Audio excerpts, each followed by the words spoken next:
성경은 우리가 잘 아는 대로 하나님의 말씀입니다. 이 성경이 하나님의 말씀이기 때문에 진실됩니다.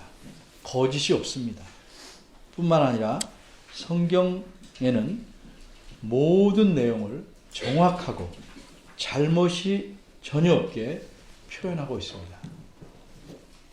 그런데 성경을 자세히 읽다 보면 우리 눈에 모순이 되고 서로 부딪히는 것처럼 보이는 것들이 있습니다. 예를 들면 이런 것입니다. 같은 내용을 말하는데 숫자가 맞지 않습니다. 출애굽기 1장 5절입니다. 이미 애굽에 있는 요셉까지 야곱의 혈속이 모두 70인이었더라. 그리고 창세기 46장을 보면 어떻게 모두 70명인지를 8절에서 26절까지 설명하고 27절은 이렇게 말합니다. 애굽에서 요셉에게 낳은 아들이 2명이니 야곱의 집 사람으로 애굽에 이른 자의 도합이 70명이었더라. 그러니까 야곱과 함께 애굽으로 온 가족의 수는 야곱 자신과 이미 애굽에 있던 요셉과 그의 2 아들을 포함하여서 모두 70명이었습니다. 그런데 사도행전 7장 14절을 보면 인원수가 다릅니다. 그곳에는 이렇게 쓰여 있습니다. 요셉이 보내어 그 부친 야곱과 온 친족 75사람을 청하였더니 애굽으로 온 사람들이 모두 75명이었다는 뜻입니다. 그러니 구약 성경과는 5명의 차이가 납니다. 왜 그럴까요? 어떻게 이해해야 할까요? 하나는 맞고 하나는 틀린 것일까요? 아니라면 어떻게 이해해야 될까? 또 한 가지 이해는 이렇습니다. 사도 바울은 로마서에서 이렇게 말씀합니다.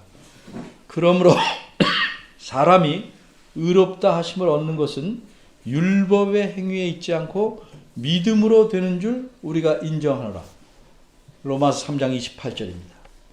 사람이 율법이 요구한 바대로 무엇인가를 행해서 의롭게 되는 것이 아니라 오직 믿음으로만 의롭다 함을 얻고 구원을 얻는다는 말씀입니다.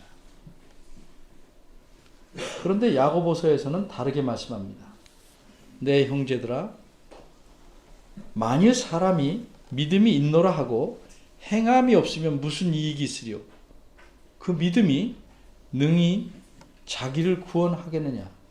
이러보건대 사람이 행함으로 의롭다 하심을 받고 믿음으로만 아니니라. 야고보서 2장 14절과 24절 말씀입니다. 무슨 뜻입니까? 사람이 의롭다 함을 얻으려면 행함이 있어야 하는 것이지 믿음만 있다고 되는 것이 아니라는 의미입니다. 한쪽에서는 행함이 아니라 믿음만으로 구원 얻는다 말씀하고 다른 쪽은 믿음만으로는 안 되고 행함이 있어야 한답니다. 이 2가지 주장은 정면으로 충돌합니다. 여러분 중 많은 분들은 이 2가지 말씀이 사실은 모순되는 것이 아니고 잘 조화될 수 있는 것이라고 알고 있을 것입니다. 그러나 이렇게 잘 조화되는 말씀인 줄 깨닫지 못하는 경우에는 어떻게 됩니까? 성경이 서로 모순되는 주장을 하고 있다. 이렇게 생각합니다. 그래서 한 발 더 나가서 성경은 틀렸다. 따라서 믿을 필요가 없다. 이렇게 말하는 사람도 있습니다. 그런 사람들이 몇 사람 있는 게 아니고 많이 있습니다. 많이 봤습니다. 심지어는 여러분이 들어보신 적이 있는 유명한 사람도 처음에는 그런 식의 주장을 했습니다. 그가 누군지 아십니까? 독일 사람인데 종교개혁에 불씨를 당긴 마르틴 루터입니다. 이런 분도 처음에는 야고보서의 말씀을 제대로 깨닫지 못해서 뭐라고 했는지 아십니까? 야고보서는 지푸라기다. 쓸모가 없는 책이다. 그래서 성경에서 제외시켜버렸다고 합니다. 이렇듯 누구든지 성경 말씀을 올바로 이해하지 못하면 엉뚱한 말도 안 되는 주장과 고집을 부리게 됩니다. 그러면 로마서와 야고보서에서 왜 믿음에 대한 말씀이 서로 다릅니까? 이 두 말씀은 다릅니다, 분명히. 그러나 모순되는 것이 아니고 오히려 서로 보완, 보충해 주는 것입니다. 어떻게 그렇게 됩니까? 먼저 예를 들겠습니다. 어떤 사람이 이렇게 기도합니다. 하나님, 저는 사람이 아니라 벌레였습니다. 이런 저를 사람이 되게 해주셔서 고맙습니다. 이 기도 내용을 옆 사람이 했다면 여러분이 깜짝 놀라서 뒤로 넘어지겠습니까? 아니, 이 사람은 원래 벌레였는데 번데기가 되어서 거기서 나비가 나오듯이 그런 식으로 벌레가 변태해서 사람이 되었다고? 이렇게 이해하는 사람은 없습니다. 그렇게 이해 안 하니까 놀라지 않습니다. 다 알아듣습니다. 그런데 어떻게 이 기도하는 사람은 자신을 그렇게 말할 수 있습니까? 자신을 어떤 관점에서 보느냐에 따라 다르게 말한 겁니다. 전에는 자기가 벌레처럼 아무짝에도 쓸모가 없었는데 그나마 지금은 하나님의 은혜로 사람답게 살게 되었다는 의미로 말한 것입니다.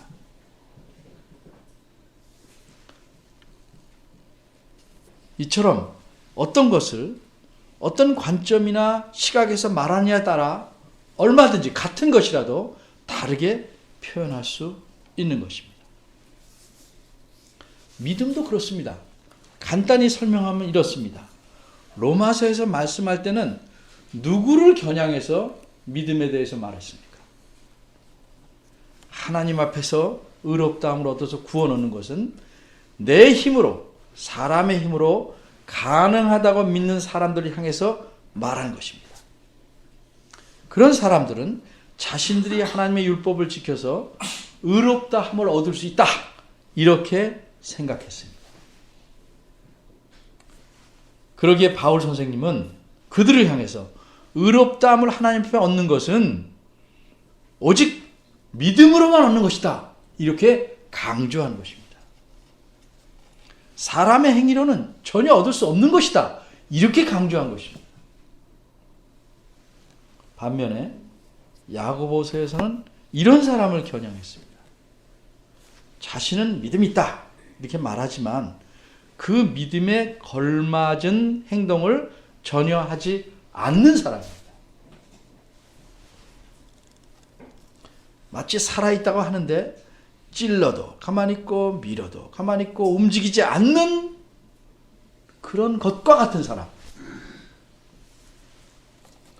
그런 믿음을 가진 사람은 그 믿음이 진짜 믿음이 아니란 뜻입니다.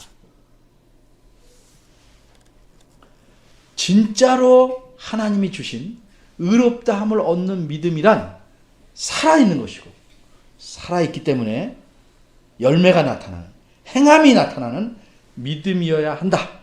그게 믿음이다 하는 사실을 강조하려고 말한 것입니다. 따라서 사람이 행함으로 의롭다 하심을 받고 믿음으로만 아니라, 이렇게 말한 데서 믿음이란 알맹이가 없는 말로만 믿음이라 하는 죽은 믿음, 그 믿음을 가리켜 말한 거예요.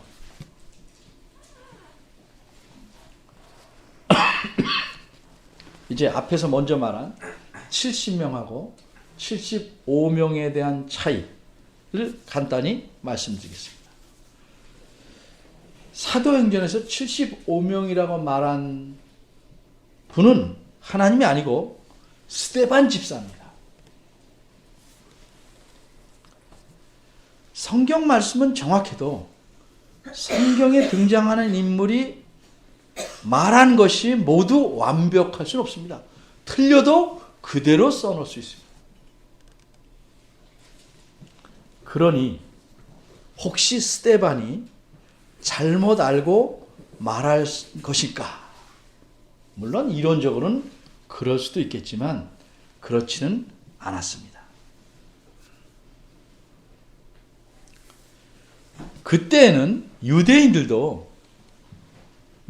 구약 역사를 잘 압니다. 자기 나라 역사니까 대부분 구약 성경을 보는데 히브리어로 쓰인 성경을 본 것이 아니고 헬라어로 쓴 성경을 보았습니다.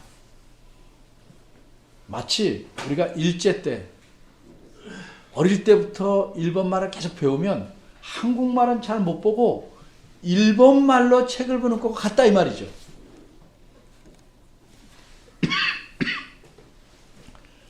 그래서 구약 성경을 헬라어로 처음 번역한 성경을 70인, 정확하게 72명이라고 그러는데 70명이 번역했다고 해서 70인 경이라고 합니다. 이 70인 경에서는 창세기 46장 27절에 70명이라고 하지 않고 그 부분에서 75명이라고 하고 있습니다. 그러니까 그 성경을 본 사람은 뭐라고 말하겠습니까? 75명이라고 말할 수밖에 없습니다. 그럼 왜 그렇습니까? 예를 먼저 들겠습니다. 우리는 한글 성경을 봅니다. 원어 성경을 보는 게 아닙니다. 그러니까 우리는 한글에 따라 말하게 됩니다. 누가복음 5장 19절에 보면 중풍병자를 몇 사람이 데려왔습니다. 근데 모인 사람이 굉장히 많아서 예수님 앞으로 이 환자를 데리고 나갈 수 없습니다. 그러니까 어떻게 생각합니까? 아예 예수님이 계신 앞으로 이 침상채로 이 환자를 내려놓자 이렇게 생각을 합니다.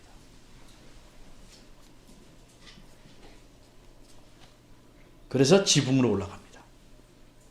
지붕으로 올라가서 기와를 벗기고 침상채로 그 환자를 내려놨다. 이렇게 쓰여 있습니다. 기와를 벗기고, 근데 원문에는 기와가 아닙니다. 그럼 왜 기와라고 번역했는가?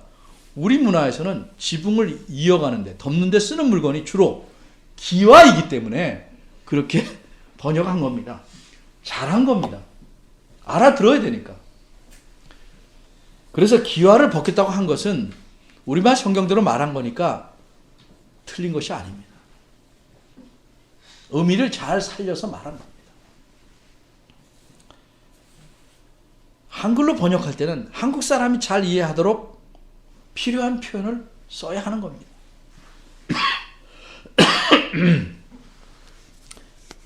그런데 왜 70명이 아니고 75명이라고 이 70인경에서는 그랬을까? 원래 70명에는요, 며느리들의 수는 전혀 포함되지 않았습니다. 야곱에게는 종들도 많아서 훨씬 많은 수지만 딱 70명이라고 하면 말했습니다. 거기에는 야곱 자신과 야곱의 자녀들과 손자들과 손녀만 포함했습니다. 그리고 애굽에 이미 내려와 있던 요셉과 그의 두 아들도 포함돼서 70명이라고 했습니다. 그러니까 70인경에서 번역할 때는 애굽에 내려와 있던 요셉과 두 아들을 포함했으니까 이 두 아들이 낳은 자손들도 포함시켜도 전체적인 뜻에서는 문제가 없다 생각해서 포함시킨 겁니다. 그러니까 어떻게 포함됐냐면 요셉의 두 아들이 낳은 아들들과 손자를 포함했습니다. 요셉의 두 아들은 므낫세와 에브라임인데 두 아들들이 또 있었고 손자가 또 하나 있었습니다. 그러니까 5명이 추가된 겁니다. 이렇게 해서 75명이 된 것입니다. 그리고 스데반 집사는 자신이 일상대로 보던 그 성경에 따라서 오명이라고 말하는 것입니다. 이제 오늘 본문에서는 이렇게 세 가지를 생각해 보려고 합니다. 첫째, 그럼 오늘 본문의 문제는 무엇인가? 두 번째, 쉬운 해답은 무엇인가? 세 번째, 어떻게 해답을 찾을까? 세 가지. 첫째, 오늘 본문에서 문제가 뭔가? 오늘 본문의 앞부분은 이렇게 말합니다. 믿음으로 애굽을 떠나 임금의 노함을 무서워 아니하였다. 얼핏 보면 무슨 문제인지 몰라요. 애굽을 떠났고 그 다음에 애굽을 떠났으니까 임금의 진노를 무서워하지 않았다. 그렇지, 떠나는데 뭘? 이렇게 생각할 수 있습니다. 우리말 성경에서 쭉 풀었었기 때문에 그렇습니다. 그런데 원문대로 직역하면 이렇습니다. 믿음으로 모세가입니다. 그가 그 왕의 진노를 무서워하지 않고 애굽을 떠났답니다. 애굽을 떠날 때 왕의 진노를 무서워하지 않고 떠났다. 떠나서 안 무서웠다 아닙니다. 24절에서 29절까지는 모세에 대한 이야기를 쭉 기록하고 있습니다. 그럼 모세가 애굽을 떠난 게 한 번이면 얘기가 간단한데 모세가 애굽을 떠난 건 두 번입니다. 근데 두 번 중에 어떤 걸 가리키냐? 첫 번째는 애굽 사람을 죽였습니다. 그리고 죽인 일이 탈로 나자 애굽을 떠나게 되었습니다. 두 번째는 다시 애굽으로 돌아와서 이스라엘 백성 모두를 이끌고 홍해를 건너서 완전히 애굽을 떠납니다. 그런데 오늘 본문은 이 두 사건 중에서 첫 번째 떠난 것을 가리킨다면 아주 어려운 문제가 생깁니다. 왜 그런지 보겠습니다. 모세가 도망갈 때 미디안이라는 홍해 건너의 땅으로 도망갈 때 이야기는 출애굽기 2장 14절과 15절에 나타납니다. 거기를 보면 이렇게 말씀합니다. 그가 가로되, 이건 히브리 사람이 말하는 거예요. 이스라엘 백성이. 누가 너로 우리의 주제, 장관이에요. 장관과 법관을 삼았느냐. 네가 애굽 사람을 죽임같이 나도 오늘 죽이려느냐. 모세가 두려워하여 가로되 이 일이 탈로 되었도다. 15절입니다. 바로가 이 일을 듣고 모세를 죽이고자 하여 찾은지라. 모세가 바로의 낯을 피하여 미디안 땅에 머물며, 미디안 땅으로 도망갔습니다. 이 말씀을 잘 이해하기 위해서 스데반 집사가 말한 모세에 대한 이야기, 사도행전 7장 23절, 24절, 25절에 나타난 말씀을 묶어서 생각하면 이렇습니다. 모세는 나이 40이 되어서 애굽 궁전에서 모든 학문과 기술을 다 익혔습니다. 아주 훌륭한 사람으로 자라났습니다. 그런데 내 백성은 애굽 사람들이 아니고 이스라엘 백성이구나, 이렇게 알아서 자기 백성을 돌아봐야겠다는 생각을 하게 됩니다. 그래서 이스라엘 백성들이 노예로 일하고 있는 일터에 나가봅니다. 거기서 이스라엘 백성들이 심하게 당하는 고통과 고난을 봅니다. 그러다가 이스라엘 백성을 해치는 애굽 사람을 보고 그 사람을 쳐 죽입니다. 좌우로 둘러보고 아무도 없는 것을 알고 자신의 잘못이 안 드러나게 하도록 죽은 애굽 사람을 모래 속에 깊이 파묻었습니다. 그리고 또 그 다음날 또 나가봤습니다. 이번에는 이스라엘 백성들끼리 싸우고 있었습니다. 근데 그 싸움을 걸고 못된 짓을 하는 사람에게 이렇게 말했습니다. 내가 왜 동포를 괴롭히느냐. 그랬더니 그 사람이 모세를 밀치면서 하는 말이, 내가 어제 애굽 사람을 쳐 죽였듯이 나를 쳐 죽이려고 오늘 시비를 거냐? 이렇게 말합니다. 이 말을 듣고 모세는 깜짝 놀랐습니다. 자기가 저지른 살인이 아무도 못 본 줄 알았는데 탈로 났구나 하는 사실을 알았습니다. 두려워했습니다. 뭘 두려워했겠습니까? 그 일이 왕에게 전달되면 그 살인한 잘못으로 인해서 자기 위치가 불안해질 것을 두려워했습니다. 그런데 그런 두려움이 사실로 드러났습니다. 애굽 왕이 그 사실을 전해 듣고 모세를 죽이려고 찾기 시작합니다. 그래서 모세는 두려워해서 그것을 떠나 홍해를 건너 미디안으로 갑니다. 그런데 오늘 본문은 믿음으로 그가 그 왕의 진노를 무서워하지 않고 애굽을 떠났다 이렇게 말합니다. 이처럼 출애굽기 2장과 오늘 본문이 부딪힙니다. 서로 다르게 말하고 있기 때문입니다. 그러면 어떻게 해답을 찾아야 됩니까? 쉬운 해답은 무엇일까? 출애굽기 2장 14, 15절을 보니까 분명히 모세가 애굽 왕을 두려워하여 애굽에서 미디안으로 피해 나갔습니다. 도망쳤습니다. 그러니까 오늘 본문은 첫 번째 모세가 애굽을 떠난 것을 말하지 않는 것처럼 보입니다. 그러면 남은 답은 무엇입니까? 자연히 모세가 두 번째로 애굽을 완전히 떠난 일을 가리키게 됩니다. 이게 쉬운 해답입니다. 모세는 도망쳐간 곳에서 40년을 보내고 하나님의 부르심을 받아 애굽으로 다시 돌아옵니다. 그런데 이렇게 돌아온 모세는 이전에 애굽 왕을 두려워했던 그런 모세가 아닙니다. 전혀 다른 모세입니다. 모세는 바로 왕 앞에 나타나서 당당하게 말합니다. 내 백성을 내놔라. 하나님 이렇게 말씀하셨다. 하나님의 백성을 내놔라.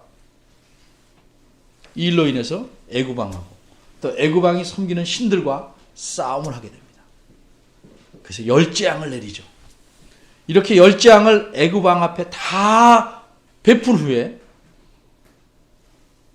애굽 왕이 항복하니까 이스라엘 백성을 데리고 당당하게 떠납니다. 그러기에 오늘 본문은 당당하게 떠나니까 두려움 없이 떠났죠. 이런 상황에 알맞다고 생각합니다. 그런데 오늘 본문을 두 번째 사건으로 연결해서 보려면 또 어려움이 있습니다. 첫 번째 어려움은 뭐냐 하면 성경이 기록되고 그 후에 초대교회나 그 후에 오랜 세월 동안 이 본문을 두 번째 사건으로 이스라엘 백성을 데리고 애굽을 떠난 사건으로 이해한 학자들이나 교부들이 없다는 사실입니다. 이 사건을 거의 예외 없이 모세가 첫 번째 애굽을 떠나 도망친 사건으로 이해했습니다.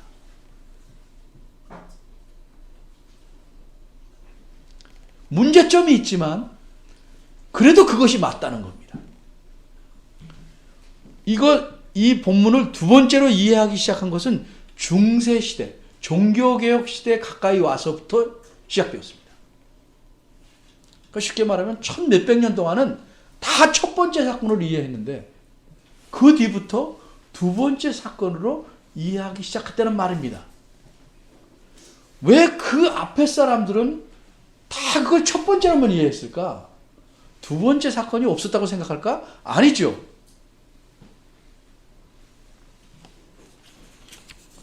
두 번째 또 어려움은 뭐냐면 모세가 이스라엘 백성을 모두 데리고 애굽을 나갈 때는 애굽 왕의 허락으로 나간 것입니다. 물론 어쩔 수 없이 허락한 것이지만 허락으로 당당하게 나간 것입니다. 애굽 왕이 속으로는 몹시 언짢아하고 화도 났겠지만 성경을 보면 실제로 화를 낸 건요 애굽 왕이 아니라 모세였습니다. 왜 그렇습니까? 이 애굽 왕이 자꾸 말을 바꾸니까 나가라 안 된다, 나가라 안 된다 계속 말을 바꾸니까 모세가 이렇게 진노했습니다. 출애굽기 11장 8절은 그 장면을 이렇게 묘사합니다. 왕의 이 모든 신하가 내게 내려와서 내게 절하고 이르기를 너와 너를 쫓는 온 백성은 나가라 한 이후에야 내가 나가리라. 그냥 안 나가겠다. 다 내려서 나한테 절을 해야 나가겠다. 빌어야 나가겠다. 그리고 심히 노하여 바로에게서 나오니라. 누가 화냈습니까? 모세였습니다. 그런데 오늘 본문은 애굽 왕의 진노를 두려워하지 않고 애굽을 떠났다고 말합니다. 두려워할 이유가 전혀 없는데 두려워하지 않았다라고 말할 필요는 없습니다. 창세기 15장 1절을 보면 하나님께서 아브라함에게 나타나셔서 두려워하지 말라 이렇게 말씀합니다. 왜 그랬을까요? 아브라함이 두려워하고 있었기 때문에 그렇게 말씀한 겁니다. 그런데 아브라함이 전혀 두려워하지 않았다면, 그런데도 하나님이 그렇게 말씀하셨으면 그것은 무의미한 겁니다. 애들 말로 헐. 이게 뭐야 이게? 무의미한 겁니다.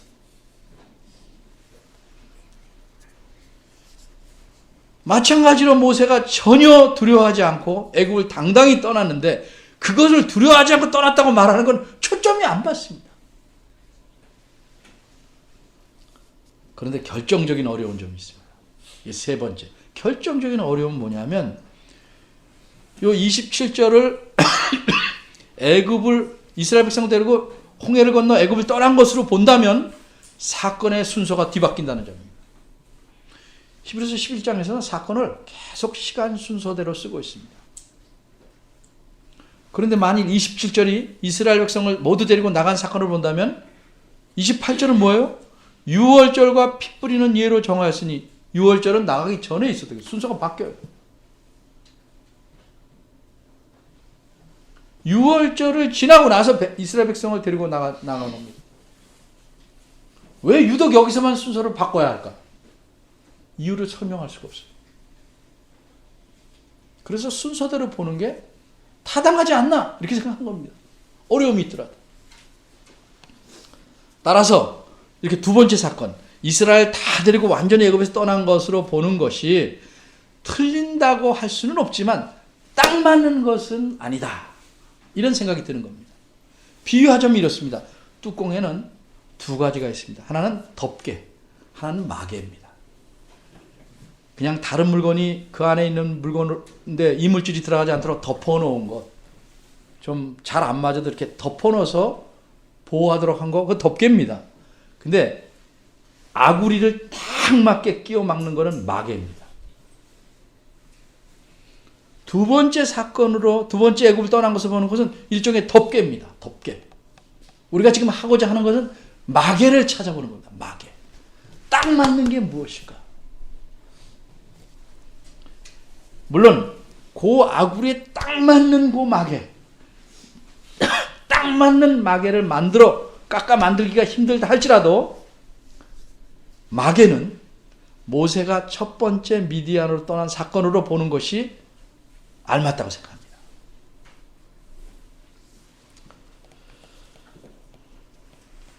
사실 저도 오래전에는 덮개가 맞다고 생각했어요. 근데 그건 덮개고 마개를 찾아야 됩니다. 마개. 사실 학자들은 첫 번째 미디안으로 도망친 것이나 두 번째 이스라엘 백성 데리고 당당히 떠난 것이냐, 이 두 가지 견해에서 크게 갈라집니다. 긴 세월의 논쟁이 있었습니다. 지금도 해결되지 않았습니다. 대부분의 학자들이 동의할 만큼 온전하게 해결되지 않았습니다. 따라서 학자들이 나름대로 자기 주장을 펴고 있습니다. 그래서 여러분이 덮개를 가지고 얘기해도 성경적으로 틀렸다 할 수는 없습니다. 그래도 우리는 무엇이 좀 더 성경에 가까우냐를 생각해 보는 겁니다. 금방 위에서 말씀드린 두 번째 사건을 보면 어려운 점이 세 가지라 한 것 때문에 저는 첫 번째 일, 모세가 미디안으로 도망갈 때 이야기로 이것을 본문을 이해하는 것이 더 바람직하다고 생각합니다. 그러면 세 번째 어떻게 그 해답을 딱 맞는 마개를 찾을까? 어떻게 하면 마개가 되는 걸까? 자, 아까 말씀드린 대로 출애굽기 2장 14, 15절을 보면 모세는 분명히 두려워했습니다. 그리고 그 두려움 때문에 홍해를 건너서 미디안으로 피했습니다. 바로의 낯을 피했다 그러면 실제는 도망친 겁니다. 그런데 오늘 본문은 왕의 진노를 두려워하지 않고 떠났다 말합니다. 이 모순을 어떻게 조화시킬 수 있을까?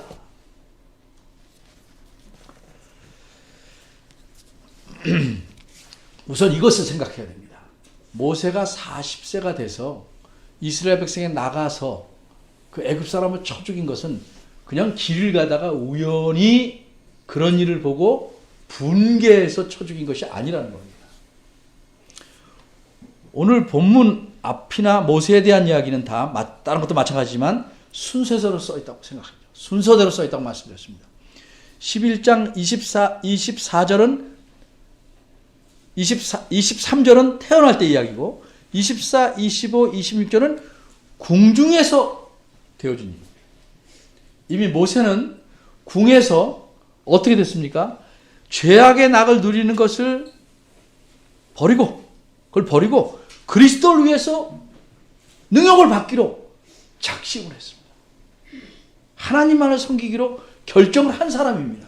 그리고 나간 겁니다. 믿음으로 하나님을 따르기로 결심한 겁니다. 이 사실을 사도행전 7장 25절은 이렇게 말합니다. 저는 그 형제들이, 이스라엘 백성들이 하나님께서 자기의 손을 빌어 구원해 주시는 것이라고 깨달으라고 생각했으나 저희가 깨닫지 못하더라. 나가서 자기가 하는 일이 하나님이 보내셔서 구원하는 것이다 라는 사명, 부르심을 갖고 나간 겁니다.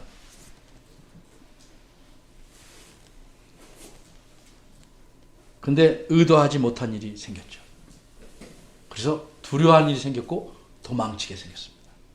사실입니다. 그런데 두려워했지요. 그런데 왜 히브리서 11장 27절은 그 노함을 두려워하지 않았다고 말할까? 이렇게 이해하면 어떨까? 두려워하였지만 그것을 극복하였다. 출애굽기 2장은 모세가 쓴 겁니다.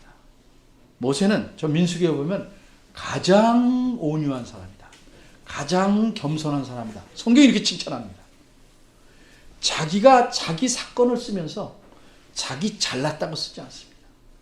자기의 연약한 부분도 그대로 씁니다. 자기는 정말 두려워서 도망쳤는데 그걸 극복할 수 있었단 말이죠. 극복할 수 있었다. 그 이유를 뭐라고 말합니까? 우리말 성경에는 곧 보이지 않은 자 이렇게 되는데 원문은 왜냐하면으로 시작합니다. 왜냐하면 어떻게 무서워하지 않고 떠날 수 있었냐 하면은 이 말이에요. 왜냐하면 보이지 아니하는 자를, 즉 하나님을 보는 것 같이 하여 참았다.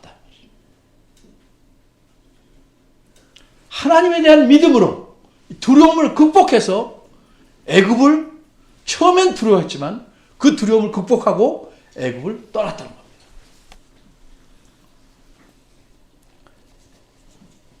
이렇게 설명한 것에 대해서 만족하지 못하면 쉬운 답으로 가셔도 괜찮습니다. 제 생각은 이것이 모세가 말한 기록과 히브리서의 기록과 잘 맞는 조화라고 생각합니다. 한 예를 들면 히브리서에서는 이렇게 말합니다. 아브라함에 대해서 아브라함이 갈 바를 모르고 나갔다. 8절에 말합니다. 하나님께서 부르실 때 갈 바를 알지 못하고 나갔다. 이렇게 말합니다. 근데 창세기 12장에 가면 11장 끝머리에 12장 가면 아브라함이 가나안으로 가려고 떠났다 이렇게 말합니다. 말한 관점이 다른 거죠. 가나안으로 가려고 했지만 방향은 글로 가지만 어디가 정확히 하나님이 주실 땅인지를 몰랐죠. 드디어 창세기 10장 9절에 오니까 여기가 내가 거할 땅이다 라고 하나님 말씀하십니다. 그래서 그 사실을 가리켜서 하나님만 의지하고 그 말씀에 따라갔기 때문에 갈 바를 알지 못하고 갔다. 이렇게 해석해 놓은 것이다. 이게 히브리서 11장에서 구약 사건을 이해하는 방식입니다. 따라서 처음에는 두려움이 있어서 도망가게 됐지만 믿음으로 왕에 대한 두려움을 극복하고 하나님을 의지하고 나갈 수 있었다. 이렇게 보는 것이 저는 옳다고, 그게 덮개가 아닌 마개라고 생각을 합니다. 자, 이제 마지막으로 우리가 정리해 볼 것은 왜 이런 본문을 써놨는가. 이 당시 히브리서를 받는 그 교인들은 여러 가지 핍박으로, 환난으로 생명의 위협과 재산 모든 걸 압수당하고 수많은 환난을 겪어야 했습니다. 특별히 로마 황제의 위협으로 늘 불안해 살았어요. 두려워하고 무서움에 떨어 살았어요. 그런 사람들에게 무엇을 말하는가? 그런 두려움을 넘어서라는 거예요. 왜? 보이지 않는 하나님을 보고 살라는 거죠. 그래야 두려움을 넘어선다는 거죠. 그 사실을 알려주기 위해서 모세와 같은 믿음을 너희가 가졌으니 그렇게 살라고, 하나님을 의지하고 살라고 말씀하는 겁니다. 믿음이라는 것은 보이지 않는 분을 보는 것 같이 여기고 살아가는 겁니다. 그래서 두려움도 극복하게 만드는 것입니다. 어떻게 무섭고 두려운 게 오는데 안 생깁니까? 생기지만 극복하는 겁니다. 오늘날 여러분 어떻습니까? 한국 상황이나 세계 상황이 싫어. 연세 드신 분은 어떻게 살까? 노후 자금도 하나도 없고 몸은 힘들고 시대 경향이 좀 자식들이 별로 돌보지도 않고, 제가 이따 오후 시간에 한 편지를 읽어드릴 겁니다. 이렇게 돌아보지 않는 사회 속에서 갈수록 물가는 뛰고 취직도 잘한다고 우리를 두렵게 하는 요소들이 굉장히 많습니다. 손에 잡히는 건 없고, 이것을 어떻게 넘어서 살 수 있을까? 어떻게 이걸 극복할 것인가? 그게 보이지 않는 하나님을 볼 수 있는 믿음입니다. 하나님이 우리의 삶을 책임지신다. 그래서 우리는 두려움이 들지만 그걸 극복해낼 수 있다는 거죠. 아무것도 우리에게는 안정되고 확정된 게 없다 할지라도 이런 두려움과 무서움을 다 넘어서고 이길 수 있는 것은 우리에게 하나님을 볼 수 있는 믿음을 하나님이 주셨기 때문이라는 겁니다. 그렇기 때문에 우리는 두려움이 와도 극복하고 담대하게 평안하게 하나님을 의지하고 살 수 있는 것입니다. 그런 여러분이 되기를 간절히 바랍니다. 기도하겠습니다. 하나님, 저희 참 답답하고 앞길이 막막한 이 세상에서 살고 있습니다. 우리는 돈이 없기 때문에 돈 많은 사람들은 걱정이 없겠다, 두려움도 없겠다 생각하고, 돈이 없는 나 자신을 보고 재산이 없는 나를 바라보고 앞일을 많이 걱정합니다. 이런 걱정과 두려움에서 벗어날 수 있는 길은 이제부터 돈을 버는 길이 아니라 그럴 시간도 기회도 없습니다. 우리가 가진 믿음을 든든히 세우고 믿음의 열매를 맺는 일입니다. 하나님께서 이런 믿음을 주셨사오니 하나님을 바라보게 하시고 더욱 굳건할 수 있도록 붙잡아 주시기를 바랍니다. 예수님의 이름으로.